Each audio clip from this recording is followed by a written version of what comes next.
Am I the asshole for flirting with 19-year-old girls at a birthday dinner and defending myself when they called me a predator? Original post. I'm 31 and recently ended a long-term relationship. I was broken. I recently went to this cool restaurant bar downtown with one of my buddies to have a good time. Anyone of any age can come in. While we were there was a girl who was celebrating her 19th birthday. They sang happy birthday and they were allowed an outside cake with 19 on it. The birthday girl was pretty, so I wanted to go chat her up. Her friends were super cute too. My buddy told me to leave them alone and that they looked like babies. He didn't want to go over at first, but since the breakup, every other woman but my ex has been invisible. So he went to wingman with me. We walked over and wished her a happy birthday. I thought things were going well and the women were laughing. Then all of a sudden one of the girls snaps at me to take a fucking hint, R. Kelly. I was taken aback and just said, "Excuse me." She said to read the room and that they were uncomfortable. Another asked us to go away. I was going to go, but I was really bothered by the R. Kelly comment. I said it's fucked up to call me a predator when we are all adults here. My buddy wanted to leave, but I stood my ground. The birthday woman said that it didn't matter. It's weird for someone my age to hit on them, especially when they make it obvious that they are uncomfortable. Then made another R. Kelly comment by asking if she looked like Aaliyah to me. Which upset me again.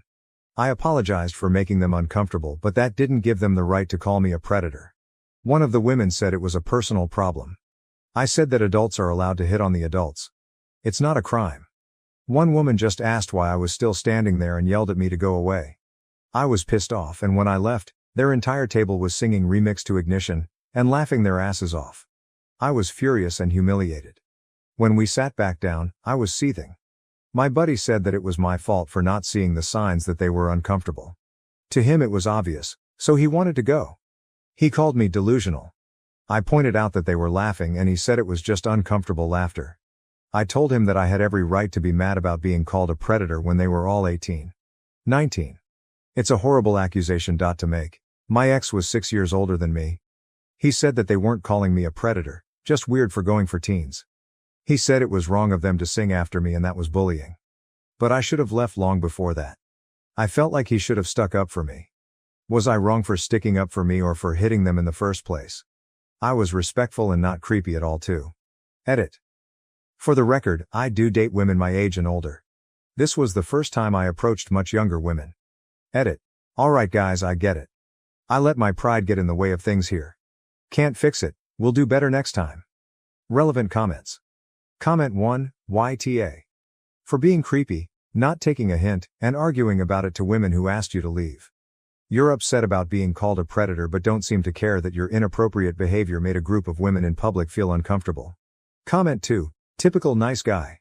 Comment 3, the table singing Remix to Ignition was also hilarious and how badly it pissed off the OP. Comment 4, he is extra YTA for standing his ground when they asked him to leave. What did he think would happen? They would admire his persistence and realize they were wrong all along and he was actually a nice guy who they should all sleep with. Comment 5. Or they all look sheepish and he could leave like a boss having owned all those bitchy women. Comment 6. Then the entire restaurant would clap. Comment 7. And all the women would throw their knickers at the clear alpha male. Comment 8. YTA. The fact that both the girls and your friend easily recognized that it was creepy to hit on her should tell you that it wasn't okay. Comment 9. The rare moment that an AITA post turns out to be the asshole. Praise be. Comment 10, YTA, you're 31 hitting on a 19-year-old, and you can't confirm how old the other girls were, probably around 17, 18 and 19. That's very creepy and you made them uncomfortable and then didn't take a hint, then got mad when they had to be mean to you for you to go away and you still didn't go away. This is predatory behavior and I'm not really sure what you thought was gonna happen. Posted by you Nununoi. I have never had a Reddit account before, but my journalism TA showed us it and sometimes I'll just check the front page for news. Earlier I saw a post up there that basically described my birthday dinner like 3 weeks ago. At first I didn't gaffe, but now I just felt the need to clarify a few things. Even though I know most people called him an asshole. Some people got aggy about the R. Kelly comment and singing Ignition. Was it mean? Yes, but I'm done being nice to creeps. This was not a bar. It was a bar and grill, but it was mainly a restaurant that just happened to serve drinks. We were sitting near a family. So we weren't in a setting where people go to get hit on. We were minding our business and marketing in the corner booth. He came and wished me a happy birthday. I said thanks and we all went back to our conversation. I did appreciate being told happy birthday. But he stuck around. We laughed uncomfortably and went back to our conversation. He stuck around and kept interrupting us. Each time he said something, we nodded and then turned our backs to him. We said thank you bye a few times. But he was still standing there, talking to us. His friend kept finding excuses to leave. I was annoyed, uncomfortable, and disgusted, but I gave him a respectful, "Okay, have a good night. Here's some cake for home bye." But he grabbed the cake and sat down in our booth. He said, "The nights are not over yet." Then my friend just snapped, and if she didn't I was going to. When she called him R. Kelly, she wasn't accusing him of being a pedo, but a creep. 30-year-old guys who hit on us creepy and disgust us, point blank period. We were nice the entire time and I even gave them a million hints and cake for the road. His friend was even finding reasons for them to leave. Then he had the audacity to stand there and fight us on it. I told him that he was way too old for us and it was creepy from the start. When he left we started singing Ignition among ourselves, not singing it after him. AITA throwback that our parents put us on. Instead of crying over our night being ruined by a creep, we turned it into a fun moment with karaoke. P.S. When he asked us our age and gave us his, we became a million times more uncomfortable. Guy was 30 trying to get with 18-year-olds at a birthday dinner. We're used to old men bothering us and it's always gross. To the if he was an ugly crowd, he was a decent-looking fit guy. If I never met him, I'd set him up with my aunt. But he was in his 30s and that is way too old. This isn't porn, and I haven't met a single girl desperate for a 30-yo divorce dick. Being called legal is demeaning. Everything about it was sickening. When we came over, announced his age, then asked us ours, I almost yacked. It was like he was IDing us, at a family restaurant. Fuck outta here. I'm tired of having to be polite to guys who are creepy and disrespectful. Edit, 30-year-olds aren't gross by being 30. Everyone gets older. 30-year-olds who bother you to flirt during the birthday dinner are. Edit, I really appreciate the support, but please don't spend your money on gold for me. That's not why I posted, but I do appreciate it. Now to the next story, story 2. My sister got my wife fired, but karma struck when her $2.5 million fraud scheme was exposed, leading to her downfall.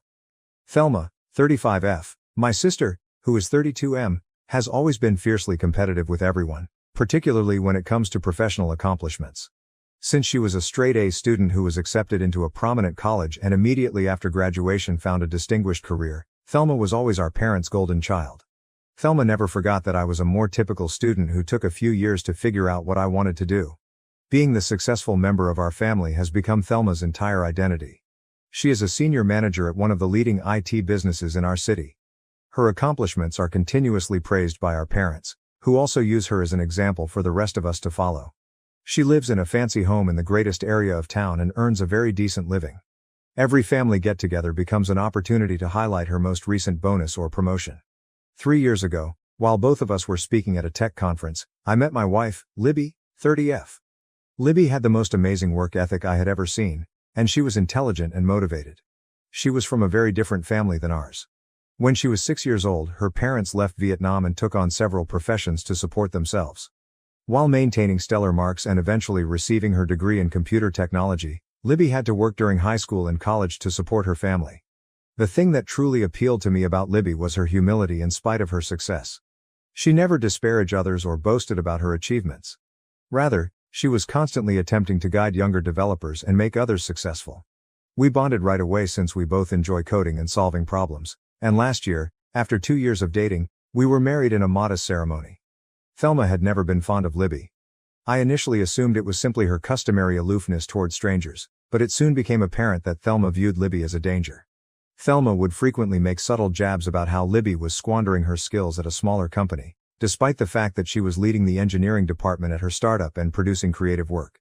That's cute, but at a real tech company like mine, or you should apply for a junior position at my company if you want to do actual important work, were some of the remarks she would make to break up Libby's employment stories. Our parents never mentioned Thelma's actions, and when I attempted to confront her about it, they blamed me of being overly sensitive and said that Thelma was only attempting to support Libby in her professional endeavors.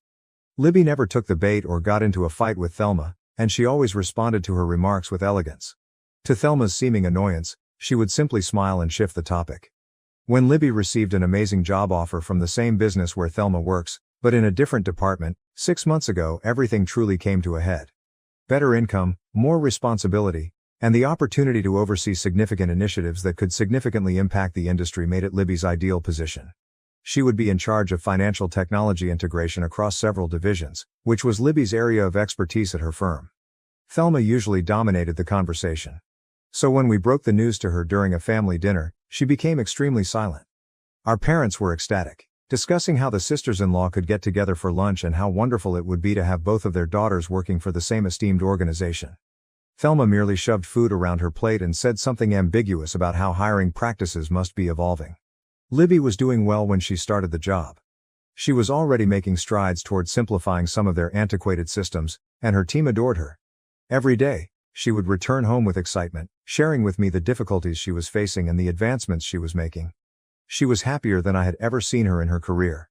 After only 2 weeks in her new position, Libby was abruptly called into HR and immediately let go. They said they had found that Libby had misrepresented her prior projects and employment experience on her resume. Libby was caught off guard. In her life, she had never told a lie. It didn't make sense because they had called all of her references and confirmed her prior job during the lengthy interview process. Libby was heartbroken. When she came home, she sobbed for hours, claiming she didn't comprehend what had transpired. HR refused to even look at her copies of all project material and employment records. Like criminals, they simply escorted her out of the building. I began looking into it since something didn't make sense. I requested a friend of mine who worked in IT at the company to investigate the situation because he owed me a favor. I was furious at what he found. Thelma had brought fake proof that Libby had forged some of her employment history to HR. In order to give the impression that Libby had misrepresented her position and accomplishments at her former employer, she had really produced fictitious emails and supporting paperwork. Thelma made no attempt to refute it when I challenged her about it. She stated that someone with Libby's past didn't belong at a prestigious company like theirs and that she was defending the company's brand.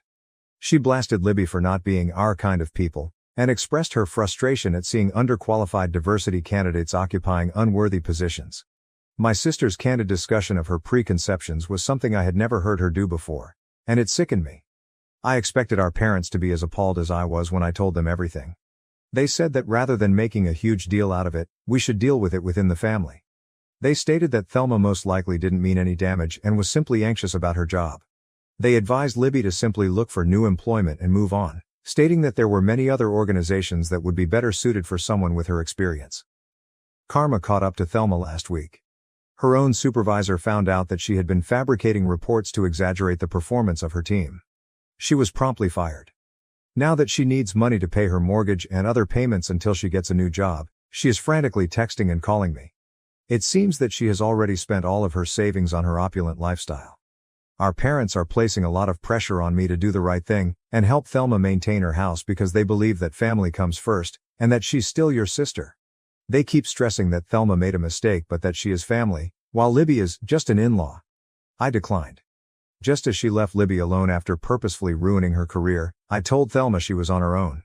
Thelma broke down in tears and apologized profusely, claiming that I had been cruel and that she had made a mistake. However, I don't think she genuinely feels regret for what she did to Libby. She merely apologizes for needing assistance after being exposed for her own deceptions. Even though my sister might lose her house, am I the jerk for not helping her?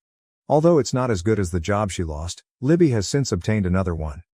However, I'm still upset over Thelma's actions.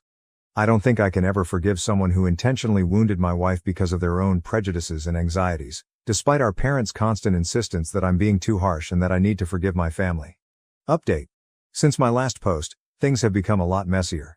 Thelma decided to start what I can only characterize as a smear campaign against Libby across our entire extended family after I declined to assist her with her financial issues. She seems to be attempting to change the past such that she is the victim in this whole situation. Thelma brought a wholly made-up account of what happened to our extended family. In fact, she claimed that it was Libby who had been deceitful and manipulative. She falsely claimed that Libby had applied to her department on purpose, it was a whole other division, and had started attempting to appropriate Thelma's projects and claim credit for her work right away. Thelma stated that she had to notify HR of Libby's access to private documents pertaining to her team's projects in order to safeguard both the business and herself. She presented Libby as a corporate spy who had married me in order to gain access to Thelma's position inside the corporation. She even implied that, knowing that I was Thelma's brother, Libby had singled me out at the tech conference 3 years prior. In actuality, Libby was unaware of Thelma's existence until after we had been dating for a few months. The majority of our extended family seemed to be fully believing Thelma's falsehoods, which is the saddest part. Once a huge fan of Libby and a constant praise of her cuisine, our Aunt Linda now refuses to even look at her. Uncle Bob, who works in tech recruiting, even called me to warn me about how Libby might be using me to go up the corporate ladder. Our cousins have been making ambiguous remarks on social media about snakes in the family and gold diggers who destroy families. They have been phoning and emailing me nonstop, accusing me of betraying my own people for an outsider who attempted to destroy my sister's career. They don't seem to care that Thelma was fired for her own dishonesty. They have concluded that Libby must have planned that as retaliation as well. It's truly amazing the mental acrobatics they're employing to paint Thelma as the victim in all of this. My parents, who before at least seemed to be impartial, are now completely on Thelma's side. In fact, my mother had the audacity to tell me that she should have seen Libby was troubled from the moment she met her.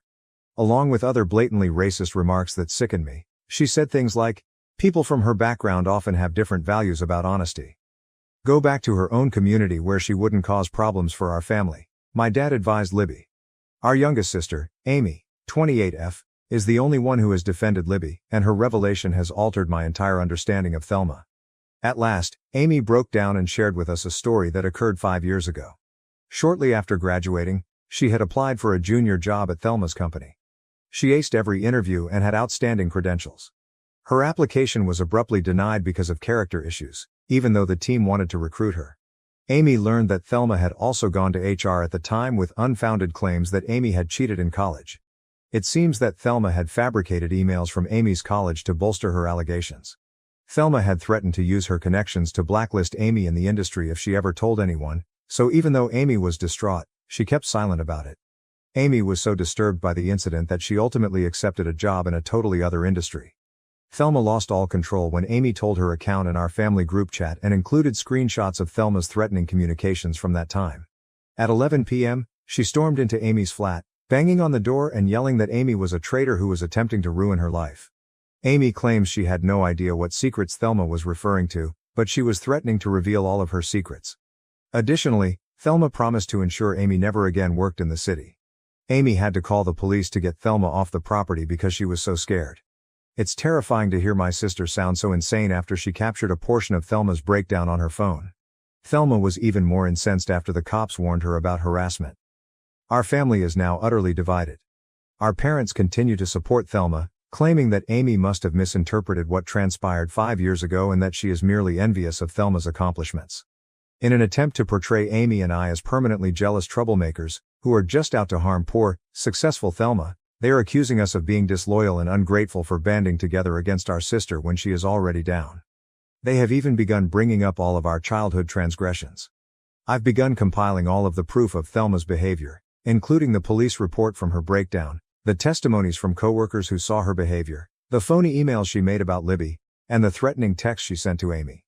After reviewing everything, the legal staff at Libby's new workplace believes we have a solid case against Thelma and her old employer for defamation and wrongful termination. However, my parents are now threatening to disown Amy and me if we destroy our sister's life over a misunderstanding. They claim that if we don't drop everything and help Thelma get back on her feet, they will write us both out of their will and that pursuing legal action would demonstrate that we were never truly family. Since she doesn't feel safe in her own apartment, Amy is currently staying with us. Despite her own trauma from everything that has transpired, Libby has been a tremendous support system for her. Even though I'm more convinced than ever that confronting Thelma is the right thing to do, it still hurts to see my family fall apart like this. Numerous unpleasant facts about my family have come to light as a result of the entire scenario, which I suppose I always knew existed but never wanted to confront. I used to believe that Thelma's will to excel and her competitive nature were simply acts of ambition, but now I realize that they are a much more sinister and damaging trait. Update. Everything we believed to be true about Thelma's behavior has been totally disproved. Rachel, a former coworker of Thelma's, contacted Libby via LinkedIn last week. We were all surprised by what Rachel, Thelma's assistant manager for the previous 2 years, disclosed. Although it was undoubtedly a contributing factor, Rachel claims that Thelma's sabotage of Libby was motivated by more than just professional jealousy or prejudice. The true cause was much darker. Libby's new position would have provided her direct access to financial records and system logs, which may have revealed Thelma's years of falsifying the books, despite her best efforts to conceal her own illegal acts at the company. Documentation from Rachel demonstrated that since Thelma was promoted to senior manager, she had been routinely manipulating the performance metrics for her department. To make it appear as though her team was earning millions of dollars in fictitious revenue, she had set up shell businesses, faked contracts, and created phony client accounts. For years, she had been using these fictitious accounts to embezzle company revenue, taking a portion of the phony contracts and transferring it to her personal offshore accounts. Thelma went into a frenzy when Libby started working for the company and was given the responsibility of auditing and integrating all of the financial technology systems. Given her reputation for being meticulous and her experience with system integration, Libby would have unavoidably found out about Thelma's department's anomalies. Thelma fabricated the CV fraud narrative just 2 weeks into Libby's job, which is why she acted so swiftly to fire her. In reality, Rachel had been compiling proof of Thelma's deception for months, but because of Thelma's industry ties, she had been too afraid to come out. Rachel ultimately made the decision to take action after witnessing how Thelma had ruined Libby's career in order to defend herself. She had amassed records of strange money transfers, screenshots of phony client accounts, and copies of false contracts that all pointed directly to Thelma. We gave the police and the company's internal inquiry team all of this material. Thelma had embezzled more than $2.5 million in the previous 3 years, according to the probe. Her activities constituted securities fraud since the fictitious performance figures she disclosed had also affected the company's stock prices. However, the most heartbreaking discovery concerned our parents. When the detectives began tracking down the funds, they found that sizable sums had been going into accounts that belonged to our parents. They eventually acknowledged that they had been aware of Thelma's fraudulent conduct over the previous year after being presented with this evidence. Not only did they know, but they had been actively assisting her in concealing the funds. They had established offshore accounts and produced a paper trail that made the stolen money appear to be genuine investments by using their legal connections. They asserted that since Thelma was the one who stole the money, they had not technically committed any crimes and were only defending their daughter. I was disgusted by their attitude when I questioned them about their involvement in all of this. They said that because Libby claims to care so much about family, she should understand their actions. They even attempted to claim that Libby's assistance in paying her parents' tuition expenses was equivalent to helping Thelma steal millions of dollars. They didn't seem to see the difference between assisting to cover up enormous fraud and working honest jobs to support your family. Their attitude was the worst. They were just sorry they were found, not sorry for what they had done. In fact, according to my mother, none of this would have surfaced if Libby had been more understanding about her place and had discreetly departed the company when Thelma requested it. They continue to blame Libby for everything, claiming that her rigid job choices pushed them to take extreme steps. The involvement of our parents has upset Amy. She had always believed that our parents were simply too forgiving of Thelma and that she was the only toxic member of the family. Amy's entire opinion of our family has been completely destroyed by learning that they were complicit in her misdeeds. She can hardly sleep and has been experiencing anxiety episodes. Thelma is currently facing criminal charges from the firm for fraud and embezzlement. In addition, they are looking into a number of her close co-workers who may have participated in the plot. Although our parents are being investigated for their part in concealing the stolen funds, they have not yet been charged. Thelma is no longer there at all. She stopped answering all messages and cleaned out her home in the middle of the night. My parents say they don't know where Thelma might have gone, but the police are searching for her. I don't believe them at all, considering how they've previously assisted her. Third update. Our family has experienced pain as well as justice in this story's last chapter. 2 weeks ago, Thelma was apprehended for attempting to enter Canada using forged documents. Our parents, as we thought, had assisted her in hiding in several places during her attempt to escape the country.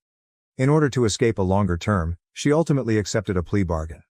In addition to 3 years of supervised release, she will spend 2 years in federal prison for embezzlement and securities fraud. Thelma's scam was far more extensive than we first believed, according to the company's inquiry. Since she was initially promoted to management 6 years ago, she had been stealing money and falsifying statistics.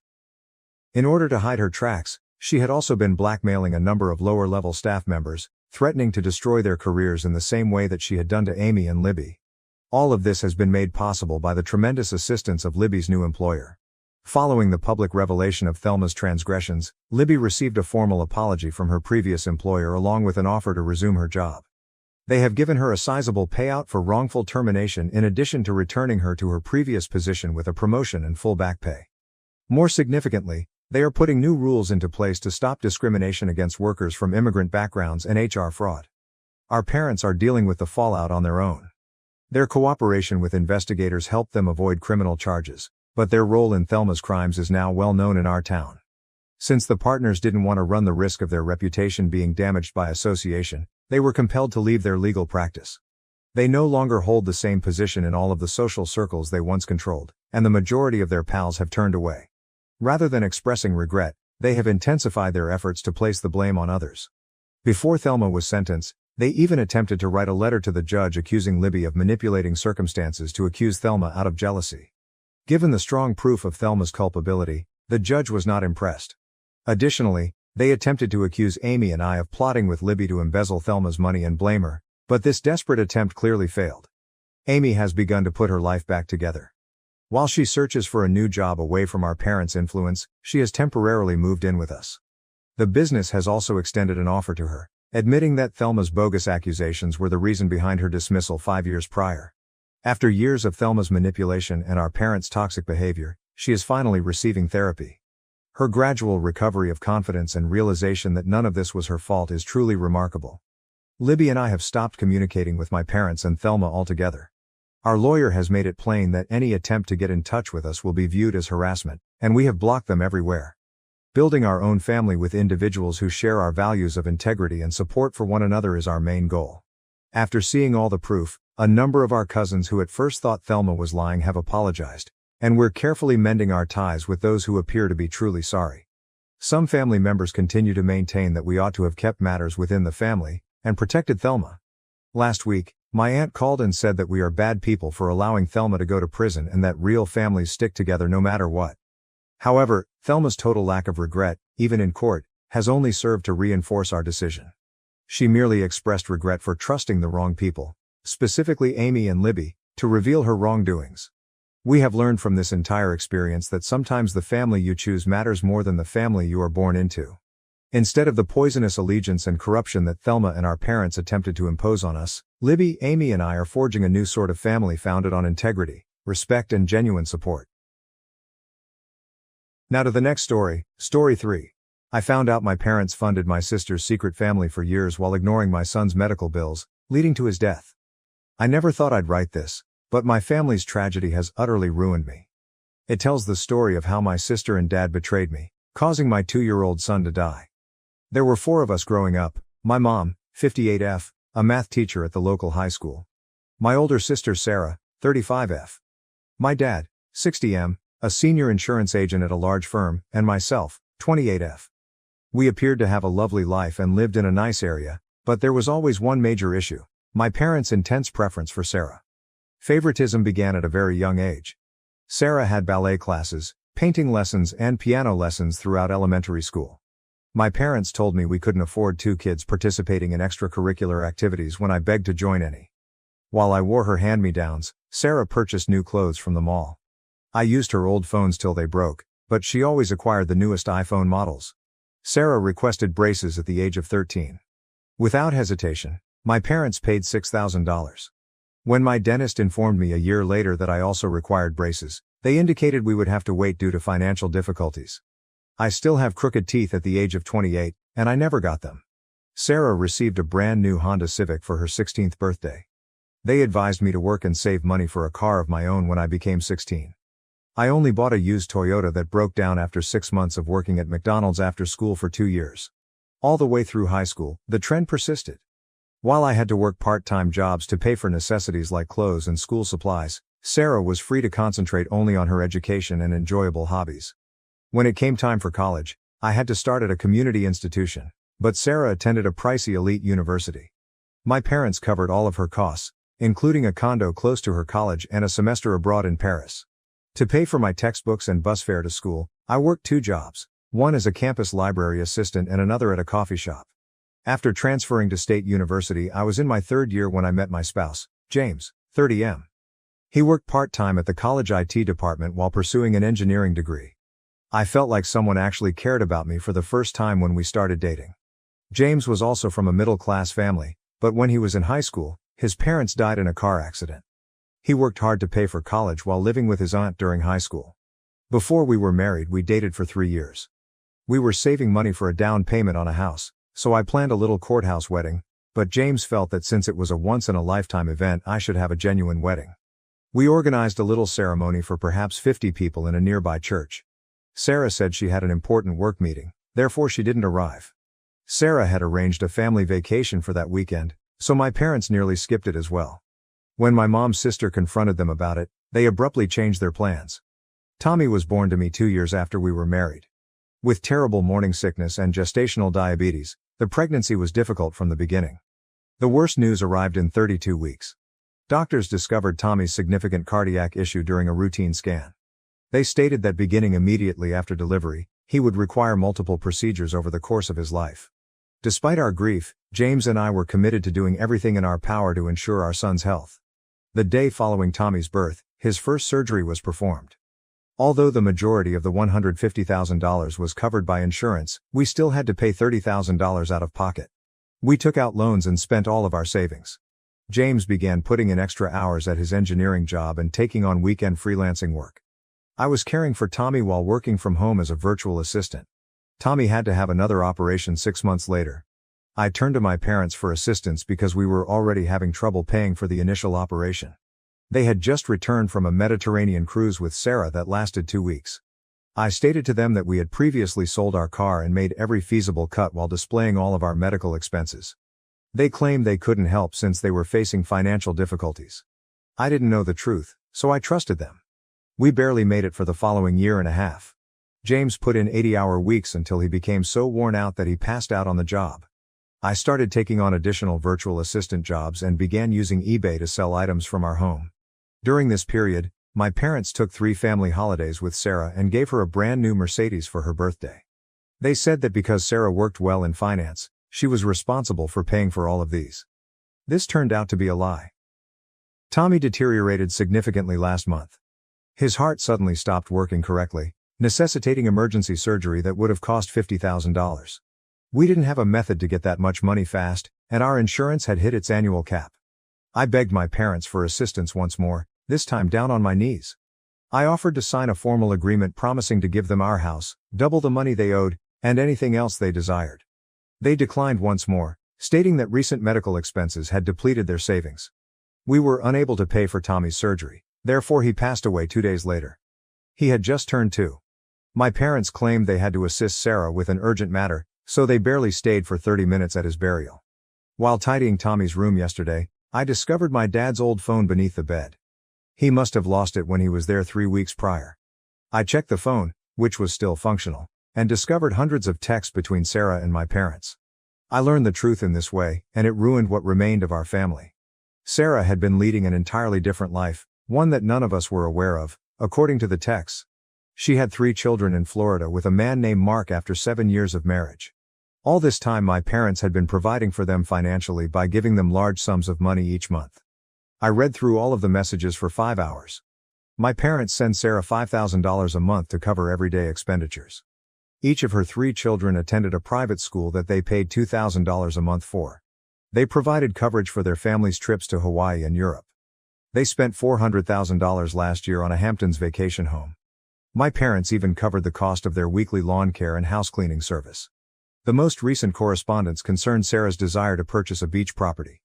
My parents sent Sarah $75,000 for the down payment 5 days before telling me they couldn't save Tommy.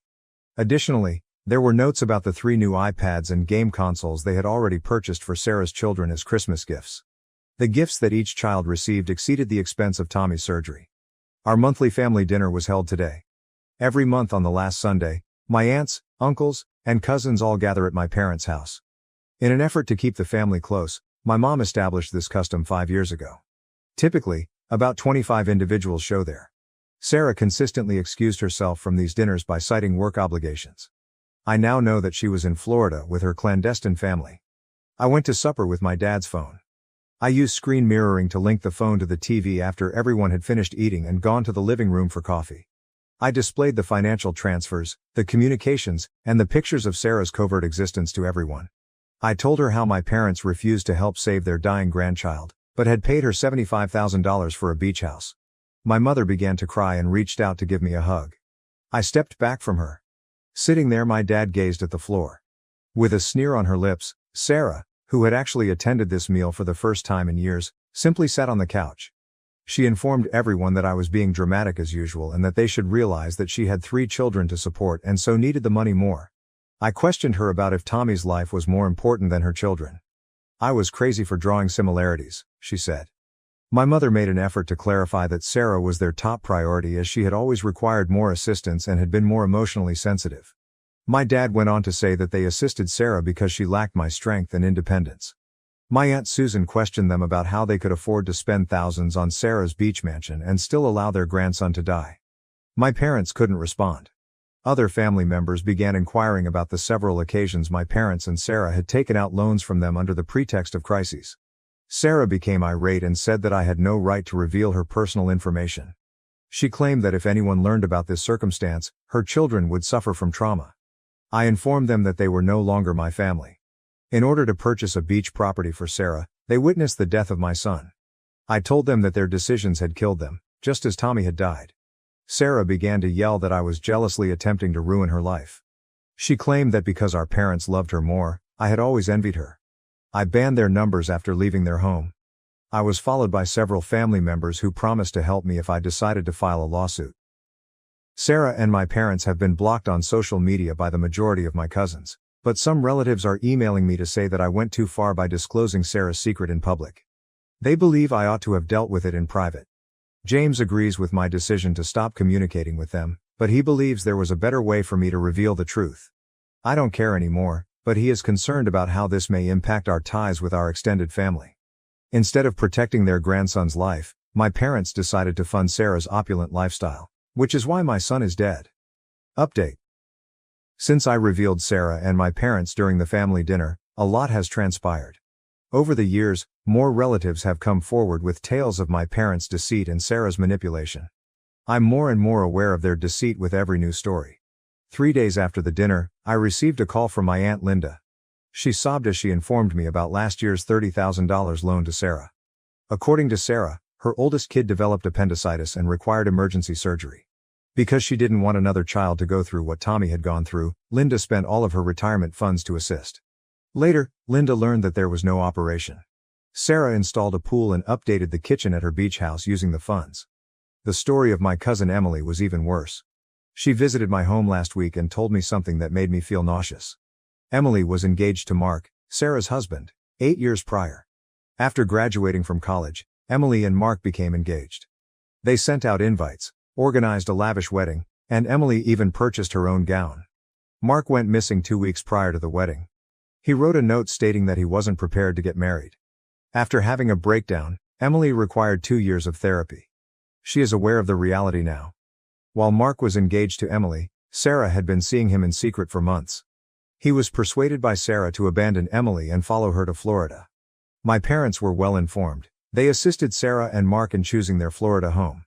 3 months after Mark's separation from Emily, they even went to their small, secret wedding.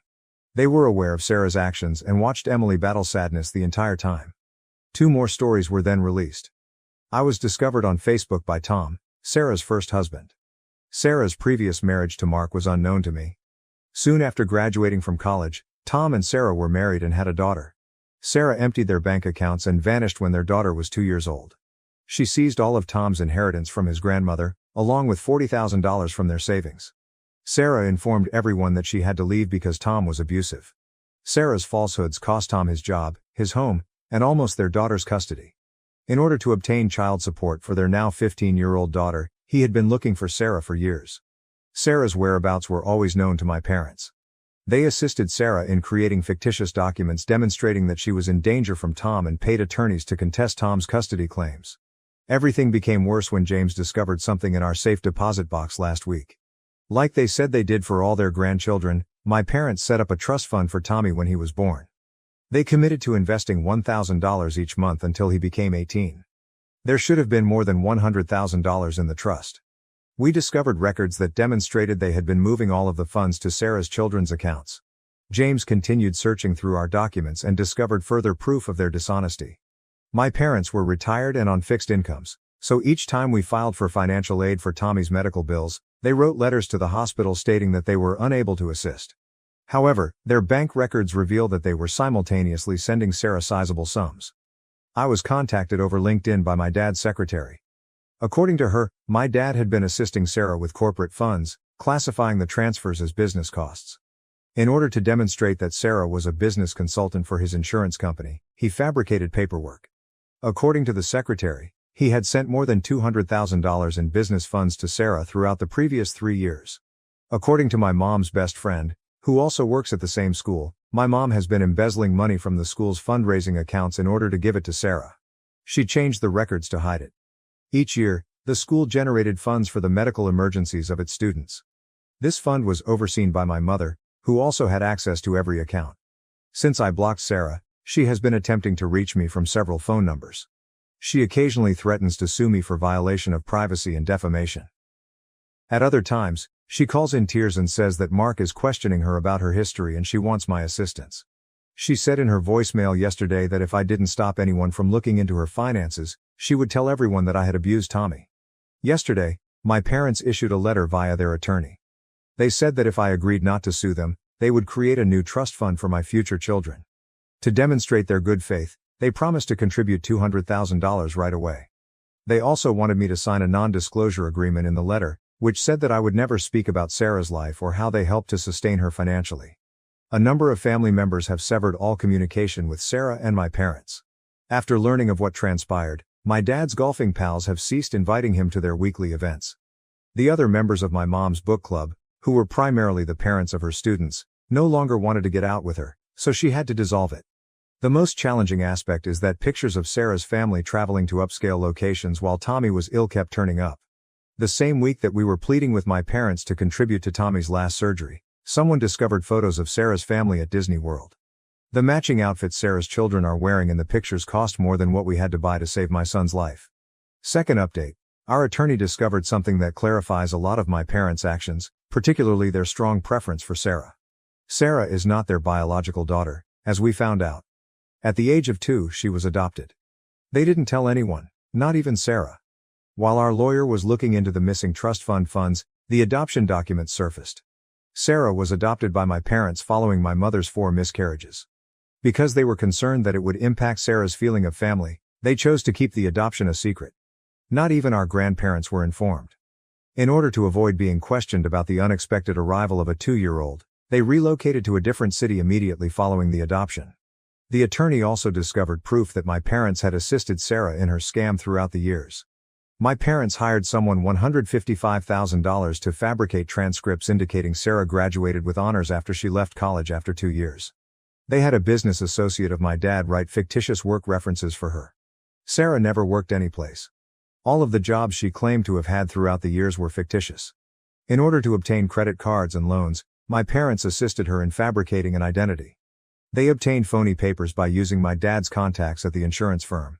Sarah obtained moreover $300,000 in loans from various banks using this fictitious name. My dad's business provided the funds that my parents used to make the payments. Sarah lost all control when our lawyer informed her about the adoption. She posted all of this on Facebook. She disclosed how my parents assisted her in stealing Emily's fiancé, hiding from her first husband, and concealing her credit card theft. She even acknowledged that she had made false claims regarding the abuse of her first spouse. Sarah shared images of text exchanges that demonstrated how my parents assisted her in fabricating a medical emergency so she could get family members to lend her money. She had a routine. She would choose a financially secure relative, fabricate a narrative about one of her children requiring medical care and have my parents verify her account. In this way, they conned at least 7 different relatives. At last, my parents sobbed and told our lawyer everything. They have supported Sarah and her family with over $500,000 over the last 10 years. They borrowed funds from their retirement accounts, took out second and third mortgages on their home, and my dad even embezzled from the client accounts of his business. I was even more incensed by their response when the lawyer questioned them about why they chose to let Tommy die rather than assist us. They said that if they stopped providing Sarah money, they would be cut off from their grandkids.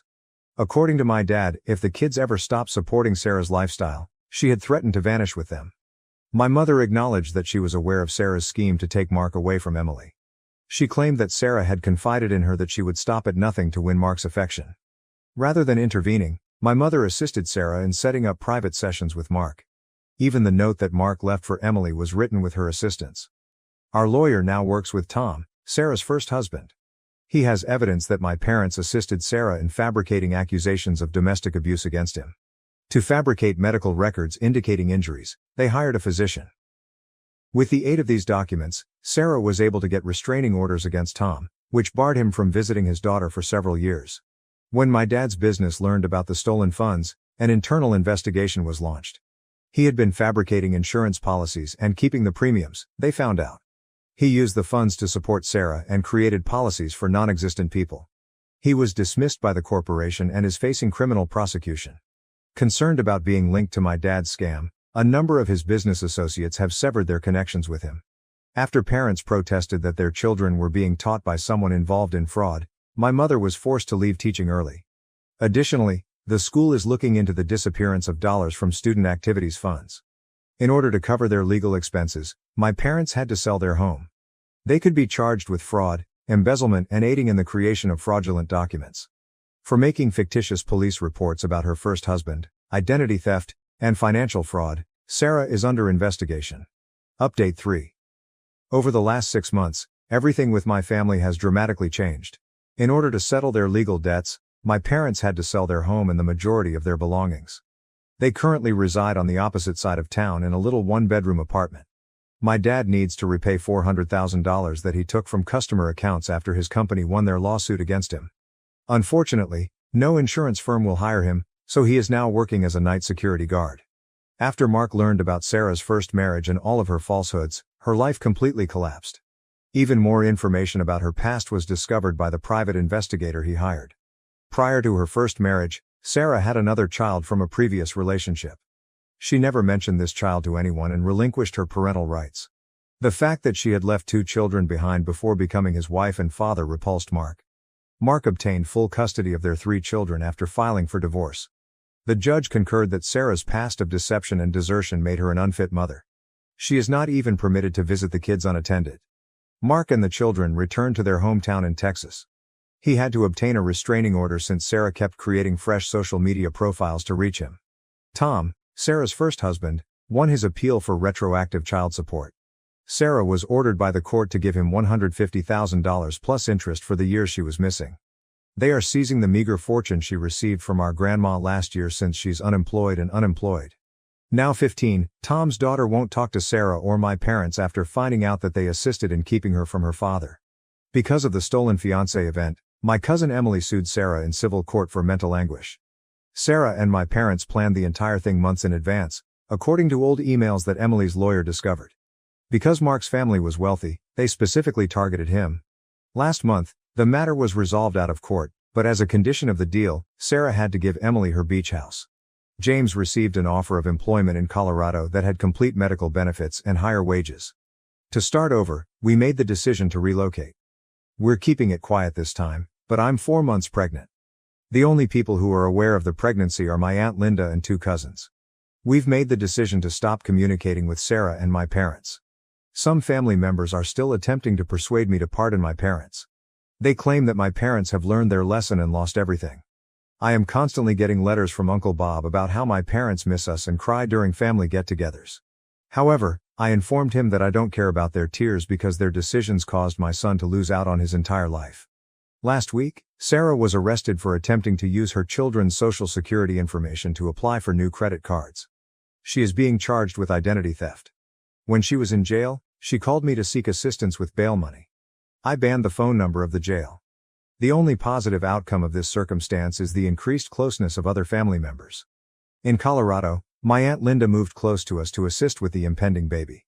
My cousins have established a group chat where we encourage one another and communicate every day. Without Sarah and my parents, we are starting a new family. Every day I still miss Tommy. We talk about him a lot, and his photos are everywhere in our new home. However, I'm happy that my parents and Sarah's truth was revealed. At least they are no longer able to harm others with their falsehoods. Among all of this, the most difficult lesson I took away was that sometimes the people who ought to love you the most are the ones who hurt you the most. However, right now, my attention is on the future and creating a better life with the family members that genuinely care about us. Now, on to the next story, Story 4. I departed to start my own business in spite of my parents' opposition. They then tried to take my money and filed a lawsuit against me. I was never liked by my parents. They went to the same college and were infatuated in high school. When my mother found out she was pregnant while still in college, their ambitious intentions to tour the world and see other cultures were dashed. Although they thought about ending the pregnancy, their parents forbade it. My mother eventually left college and moved in with her parents because she was unable to cope with the criticism and rumors from other people. I entered the world in this manner. My grandparents loved me, but my mother hated me. My mother never spent time with me, so for a long time I thought she was my sister and my grandparents were my parents. When I tried to get her attention, she would either yell at me or ignore me. I was unaware of my father's existence because he was not present. During this period, my parents kept dating. I know they didn't want a kid, but I didn't understand why they detested me as a kid. Both of my grandparents were friendly to me, spent time with me, and watched after me. By the time of my father's college graduation, I was beginning to walk and speak. He started coming to see me every weekend because he felt bad about not being more active in my life. I assumed he was merely my grandparents' buddy. My grandparents urged him to get to know me, but my mother detested it when he spent time with me and insisted that he ignore me. That's how I found out he was my dad. He moved in with my mother after proposing to her when he acquired a job. My mother was fiercely opposed to my father's desire for me to live with them so they could care for me. As they became older, my grandparents wanted my parents to assume the role. I moved in with my parents when I was 5 years old after they reluctantly took me in. It would be an understatement to say that I detested living with my parents. It seemed as though darkness had taken the place of the light in my existence. My mother threatened to expel me if I did anything wrong and was always reminding me to be thankful that I was still living with them. My dad arrived home late at night after working all day. He insisted that I go to bed since he couldn't handle me that day and that he needed time alone whenever I wanted to spend time with him. My grandparents used to love me, but now I live with parents who hate me. I knew I wasn't wanted, but I didn't know why. Unlike other children, I never received toys or treats from my parents. On occasion, I would arrive at school with unfinished assignments, and my instructor would call my mother to yell at me for being indolent and to accept responsibility. Because I was so afraid of her, I began to meticulously complete my assignments in the hopes that one day she would accept me. However, she never did. My father continued to live in his own universe, unconcerned with my everyday activities or academic achievement. As I became older, I realized the true feelings my parents had for me. I observed that they regarded me differently than other children. I observed other parents embracing, kissing and grinning as they dropped off their kids. None of that ever happened to me. I had the impression that I was living with strangers. I began to wonder if I was actually their biological child as a result. I asked my grandparents every time I went to see them and they confirmed that I was their child. They clarified that my parents simply required more time to grow up. My mother, on the other hand, never sat down to say anything nasty. If I were in high school with you, I would have bullied you mercilessly. It was strange to hear my mother make fun of my hair, glasses and weight. My mother refused to acknowledge that I had a milk allergy, even though my grandparents were well aware of it. She made me drink milk one day, saying that children in her era didn't have allergies and that I was pretending to have one to be cool. I ended up in the hospital as a result of a serious allergic reaction. She was shaken by the situation, particularly when the police arrived to speak with her. She never gave me milk again after that. She sobbed when my dad yelled at her as well. My recuperation was filled with conversation as my grandparents hurried to the hospital to be with me. My parents' attitude toward me changed after this episode. In the evenings, my dad would spend time with me and put me to bed, and my mother began getting me up for school and helping me get ready. They started treating me like a human being. I'm not sure what happened.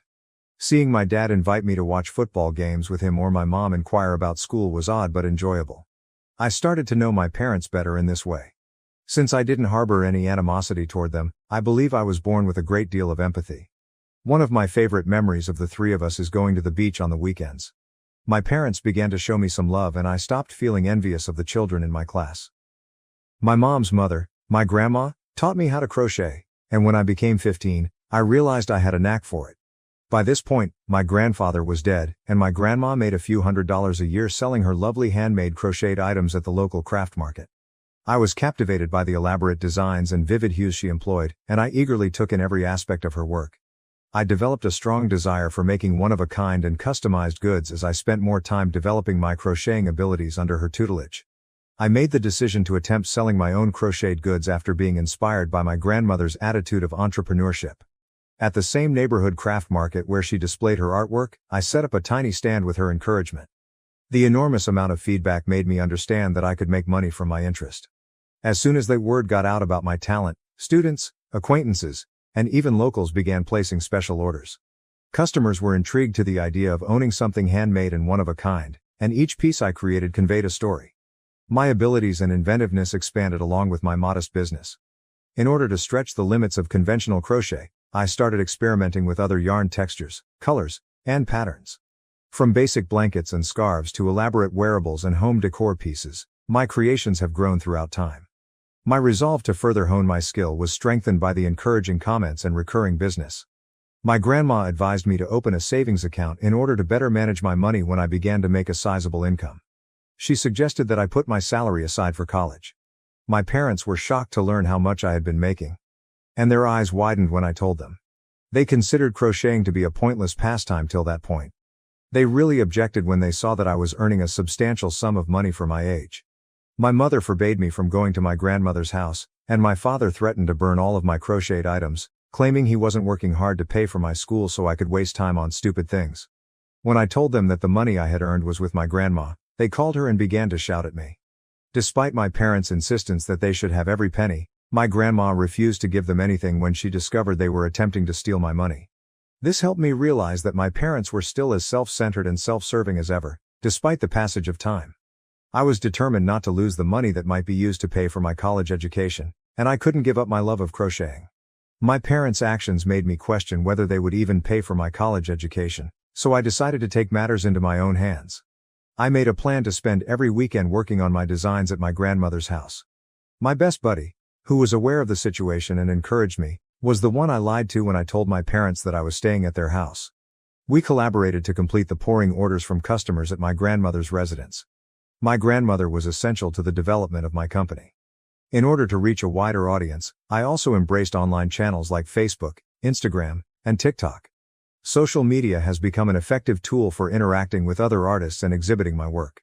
The digital world gave me countless opportunities to share my enthusiasm with people throughout the world. My little stand at the neighborhood craft show grew into a successful internet business over time. As a co-owner, my grandmother assisted me in opening a bank account with her. I had entire faith in her, and because of her, I was able to put all of my money aside for college. When my own parents merely wanted to keep my money for themselves, she had faith in me. My mother once looked through my phone without my knowledge and found out that I had an internet company. We got into a heated argument once she discovered that I was still running it behind their backs. My grandmother and I were both yelled at by my parents. They claimed to have raised and taken care of me all my life, and demanded that I take all of the money I had made and give it to them. I almost cried as I tried to clarify that I wasn't hurting anyone and that the money was for my college. My father shouted that he could no longer trust me since I had cheated on them. Standing behind me, my mother insisted that I remove my Instagram page. Instead, I shrewdly canceled my account, intending to restart it after I was no longer under parental control. Then, starting at 9 a.m., they imposed stringent phone limitations. Until 4 p.m. and 12 a.m. until 8 in the morning. Additionally, they began following my whereabouts and looking through my online history, sending me alerts if I looked up anything they thought was inappropriate. Even harmless things like buying underwear. My parents would phone me and my friends several times if I didn't return home right away after going out with them, something I was only permitted to do twice a week. They forbade me from crocheting with my grandmother, although occasionally I was permitted to spend a few hours with her after school. They threatened to disconnect my phone and internet if I didn't comply. Even though I was just 16 and had no means of escape, there were plenty of days when I just wanted to flee. My parents agreed to let me work part-time at a nearby cafe in exchange for a quarter of my profits. Without protest, I gave them their weekly allotment and sent my grandmother the remaining 75% to be deposited into my bank account. My parents persisted in making my life miserable by frequently entering my room at strange hours to check on me, reading through my emails and chats, and keeping tabs on where I was. I was grounded or made to give them a larger portion of my wages if I disobeyed their regulations. Knowing that getting into a reputable college was my ticket to leaving this existence behind, I concentrated on doing well in school in spite of everything. I put in a lot of work. I packed everything I had purchased for myself the night before my 17th birthday, leaving behind things my parents had given me, like my phone. To be sure they couldn't follow me or discover any details about my plans, I cleared my phone. I was finally able to move in with my grandmother when she came to take me up early in the morning. When my parents saw me go, they became irate and began fighting with my grandmother, threatening to call the police. Since I was now 17 and could make my own decisions, I told them to go ahead. They threatened to tell everyone that I was an unappreciative daughter in an attempt to blackmail me, but I didn't care. Additionally, they threatened to stop providing any financial aid for college, but I grinned since I knew I had saved enough money to qualify for a scholarship. I experienced a mixture of anxiety, relief, and resolve as I left the house. I had no idea that my path would soon take a surprising detour. It was refreshing to spend the first few weeks at my grandmother's house. Finally, the severe limitations were removed, and I was free to breathe without continual observation. I started by purchasing a new phone and obtaining a new number. After that, my grandmother and I went to the bank to change my minor account to an individual one. Being able to use my own card and account without anyone's consent made me very happy. I started crocheting again, therefore I revived my Instagram account. My grandmother was really encouraging and even offered me a tiny room in her home where I could erect a temporary studio. A week after I moved out, I received word from neighbors and family that my parents had celebrated their newfound freedom with a party. Being able to begin their new family life, without the burden of my presence, made them very pleased. They shared a ton of photos of themselves laughing and drinking all night long, and they invited their pals who didn't have kids. At first the news was painful. Just 1 week after I left, my parents were celebrating my disappearance, which served as a clear reminder of how unwelcome I had been in their lives. When they learned about the event, my dad's parents were equally taken aback. They contacted right away to find out what had happened after they had my new number from one of my cousins. I was honest with them about my connection with my parents and the reasons behind my departure. When they heard about the abuse, they were appalled and questioned why I hadn't contacted them for assistance. I described how my grandparents and a select group of pals were the only people I could communicate with due to parental restrictions. At this point, my dad's parents disclosed that my parents had never desired me at all. After I moved in with them, they believed my parents had changed, but they were mistaken. They pleaded with me to pardon them for their lack of support. In order to defend me, they also talked to my grandmother, who told them about the numerous arguments she had with my parents. Following this, my dad's parents decided to tell everyone in the family about what my parents had done. As word got out among family members and acquaintances, individuals began contacting one another to offer their support. I was taken aback by their empathy for my situation. Some even offered financial assistance, but I turned them down and asked them to promote my crocheting business instead. This is how my company started to expand. I received full scholarship acceptance to my ideal college around this time. Finally, a positive change in my life was on the horizon. My grandma lived close to the college, so I could go see her every weekend to crochet or spend time with her. My dad's parents chose to give me their old vehicle as a gift. I was able to see my grandmother more easily because it only required minor repairs. A friend of mine who was employed at a local newspaper contacted me to inquire about writing a piece about me.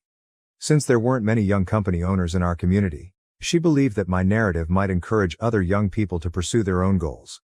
I gave it some thought and accepted the interview.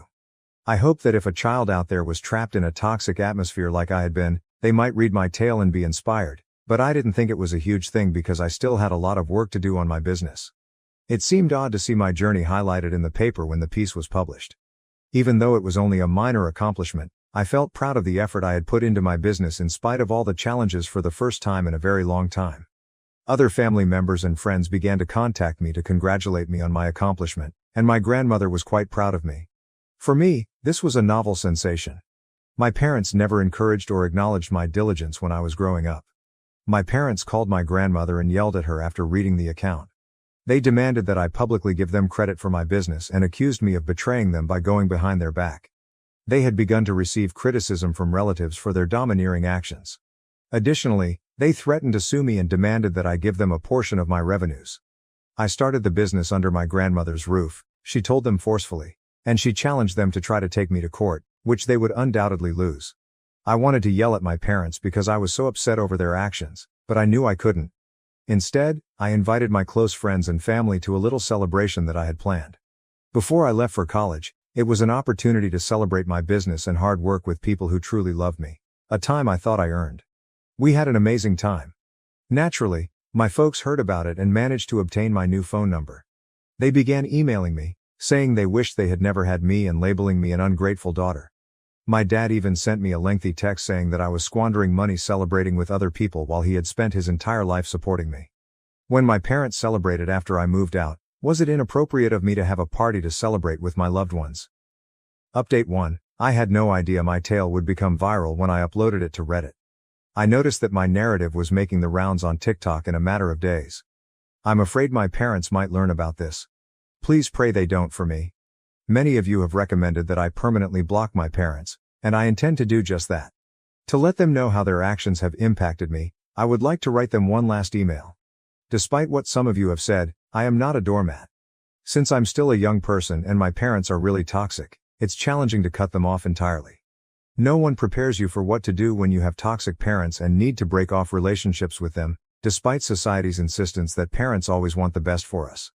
I know some of you think I'm to fault for allowing my parents to take advantage of me, but keep in mind that I'm still a young person learning how to advocate for myself. Update 2. We appreciate everyone who got in touch with encouraging words and shared similar experiences. As I previously stated, with my grandmother's assistance, I composed an email to my parents. The email's contents are as follows.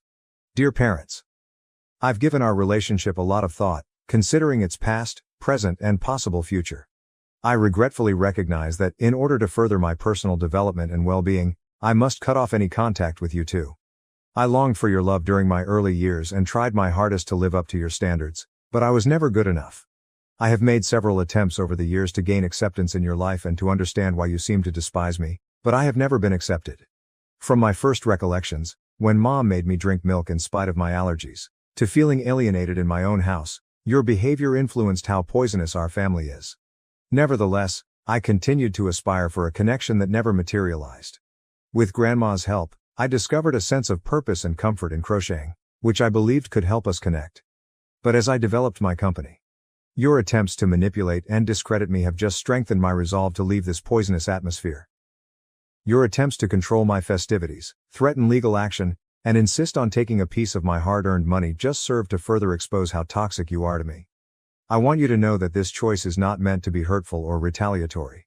It is a manifestation of self-preservation, a start toward creating a life devoid of poison and full of the affection and assistance that each and every child is entitled to. I don't mean any disrespect to any of you, but I must put my mental and emotional health first. I appreciate you encouraging me to be self-sufficient and undervaluing my abilities. I hope you both find happiness without me and wish you luck in your future pursuits. I ask that you honor my choice to stop communicating. Let's have a friendly separation. I'll admit that while I was composing this email to my parents, I started crying. It's really difficult to cut off your parents, even though I know I should be tough and keep in mind all the horrible things they have done to me. We are conditioned to adore them as children, and it might be challenging to overcome that mentality. I blacklisted them everywhere after I sent the email. I'm going to college in a few days and I'm a little anxious about it. My dad's parents and my grandmother will assist me in relocating to my new dorm. Meeting new people and forming friendships excites me. To everyone inquiring, even if I'm a college student, I won't give up on my successful crocheting business. My passion is creating original designs. I'll put in a lot of effort to balance it with my studies. As of right now, this is the only update I have. Update 3. My previous update was 6 months ago. Whoa. I'm amazed at how much time has gone by and how my life has changed. Above all, I am doing really well in college. Even though the classes are difficult, I'm working hard to keep my GPA high. Even though my crocheting business is doing well, I am aware that a college degree will serve as a safety net. In college, I've also made some amazing friends, and I even receive more crochet orders as a result of them. I've been able to meet new individuals and discover new vistas thanks to college. Compared to the loneliness I experienced at home, this is a welcome change. I even currently date a man named Kyle. We have only been dating for 2 months and we are still getting to know one another. We'll see how things work out because he's a nice man. I make it a point to go see my grandmother every weekend. We are still working from her temporary workspace to complete our crochet orders. The company is flourishing, and our clients' enthusiastic feedback is tremendous. Following my passion has given me a sense of fulfillment and purpose in addition to financial stability. It's been a quiet 6 months since my sincere email to my folks. They haven't tried to get in touch with me. According to my grandparents, my parents sold everything and left the nation in search of a new beginning since they felt that everyone was criticizing them. I have no idea where they are, and to be honest, I don't give a damn. It says volumes that they decided to go without making an effort to make amends or even offering an apology. Wherever they have gone, I sincerely hope they find happiness and are able to follow their lifelong dreams. It's time for me to concentrate on my personal path and on creating the life I've always desired. I would like to thank everyone who has been following my story and providing supportive comments. I am so grateful for your support. If all of this has taught me anything, it's how important it is to surround yourself with positive, self-affirming people. I am where I am now because of my grandmother and others who had faith in me. Most likely, this will be my final update. Thanks to everybody. Now to the next story 5. Father called me worthless, praised my brother as his golden child. Now my revenge is about to begin. Since the narrative finally came to an end and retribution was meted out cold, I, 25M, feel compelled to tell it. While I was treated as though I had no value, my 20-meter brother was always our father's golden child. This isn't just your average family partiality. It was systematic, harsh, and had a lasting impact on my entire youth. From the outside, my life appeared to be ideal as I grew up in a California suburban home that was apparently upper middle class. We appeared to be the perfect American family. Mom was a loving presence, Dad worked in finance, and we lived in a wonderful house. However, things were quite different behind closed doors. My father was hardly there in my life from the time I can remember. On weekends, he would occasionally be there in person, but he was never there for me emotionally. He always used work as an excuse, citing late-night calls, crucial clients, and interminable meetings. However, Dad suddenly had all the time in the world 5 years later when my brother was born. He went from being an absent parent to the most dedicated father in the world, not to me though, like someone flipping a switch. At the age of 8 I became aware of computers. Mom thought I might like learning about the old PC she brought home from her office. It was love at first sight, and she was correct. As other children engaged in sports or video games, I found the workings of computers to be fascinating. After spending hours attempting to comprehend code and write simple programs, I began learning basic programming from library books. My mother recognized my enthusiasm. Although she wasn't tech-savvy herself, she could see how my eyes brightened when I discussed my most recent endeavors. She would spend hours sitting with me, asking me questions and pushing me to give straightforward explanations. "You're teaching me too," she would smile and remark. Some of my most treasured recollections are of the times when we shared my passion for technology. My fascination with computers, however, was viewed by my father as a personal failure, his inability to raise a normal son. "Real men play sports," he would say, his dissatisfaction evident in his voice. "Stop wasting time with those computer games." He never bothered to learn the difference between Python and JavaScript, which I was educating myself, and they weren't games. When I tried to explain what I was really doing, I was received with waves of disdain or eye rolls. He handled my brother in a glaringly painful contrast. Dad instantly became super dad when my brother, who was 6 years old at the time, expressed an interest in football. He attended every practice, coached his team, and purchased the greatest gear. Dad spent hours instructing my brother in perfect throwing technique, turning our backyard into a training ground. I would sit by myself with my computer in my room, listening to their bonding and laughter. My mom did her utmost to maintain equilibrium. She was aware of the situation and made every effort to compensate for Dad's partiality. She helped me set up for scientific fairs, attended my computer club meetings, and always made sure to acknowledge my accomplishments, even if Dad didn't. When she said, "You're special in your own way. Don't let anyone make you feel less than you are." I recall a specific night when I was 12 years old. I had just completed my first actual program, a straightforward game that I had written myself. I couldn't wait to share it with someone. I went to find Dad because Mom was working late. As usual, he and my brother were practicing football in the backyard. Before attempting to grab his attention, I patiently waited for about an hour. "May I show you something, Dad? I created a game." He didn't give me a glance. "Not right now. We're busy, don't you see? This is significant. This weekend, your brother has a game." Everything became crystal clear in that moment. He would never value my accomplishments enough. That night I returned to my room and sobbed. However, I also decided that I would succeed for Mom and myself, not for him. Then my life's darkest day arrived. My mother unexpectedly died of an aneurysm when I was 13. She was there one day to make breakfast and inquire about my most recent coding project, and then she left. Although the loss was terrible, the aftermath was even worse. Dad's partiality grew obvious and unfettered in the absence of Mom's balanced influence. I realized my place in the family in the days after Mom's passing. Dad used athletics as a way to cope with his loss and threw himself fully into my brother's life. He was present at every school function, practice, and football game. In the meantime, I worked through my grief by myself in my room, seeking comfort in writing increasingly intricate programs in an effort to produce something that would please Mom. I can still clearly recall my first significant accomplishment following Mom's passing. I took first place in the state computer science fair when I was 14 years old. According to the teacher, I had developed a program that could assist in organizing the school library system. I had put a note on Dad's refrigerator 3 weeks before the fair, which was on a Saturday. I spent the entire day at the fair waiting, taking pictures, congratulating and watching the parents of other children arrive and depart. I gazed up in hope each time the door opened, but he never appeared. I learned later that night that he had attended my brother's football practice, which was simply a regular session and not even a game. He hardly looked at my blue ribbon when I brought it home. After saying, "That's nice," he returned to his task of assisting my brother with his homework. All the way through high school, the trend persisted. Dad's pride and delight was my brother, who was the best quarterback. His most recent game or his chances of receiving a college sports scholarship were the topic of every dinner talk. As I pushed food around my plate, I would sit there listening to Dad talk about how my brother will one day succeed as a businessman and follow in his footsteps.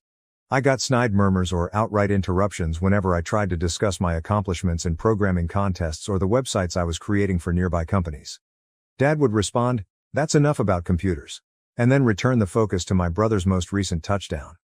I developed the ability to keep my head down, concentrate on my task, and make plans for the future. I was aware that I would need to set my own terms for success. At 16, I began working as a freelance programmer, creating websites for local small businesses. Since I knew I would need the money for college, I saved every penny. With its assortment of computer components and coding books, my room became a haven.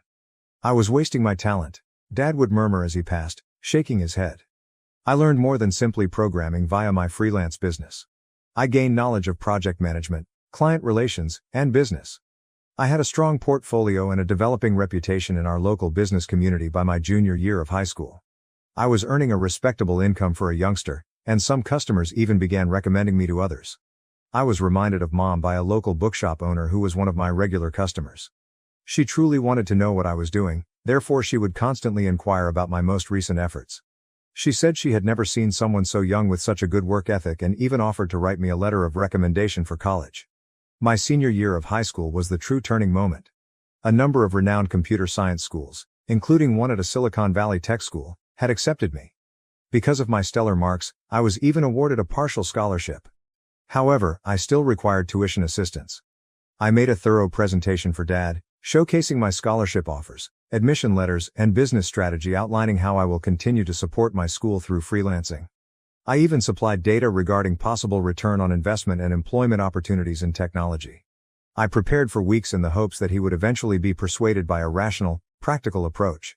Less than 5 minutes passed throughout the meeting. He remarked, "I'm not wasting money on your computer hobby," without even glancing at my meticulously crafted pages. "Your brother has a lot of promise. That money is necessary for his upcoming business degree." My brother didn't care that he was having academic difficulties. Dad believed that I could do no right and my brother could do no wrong.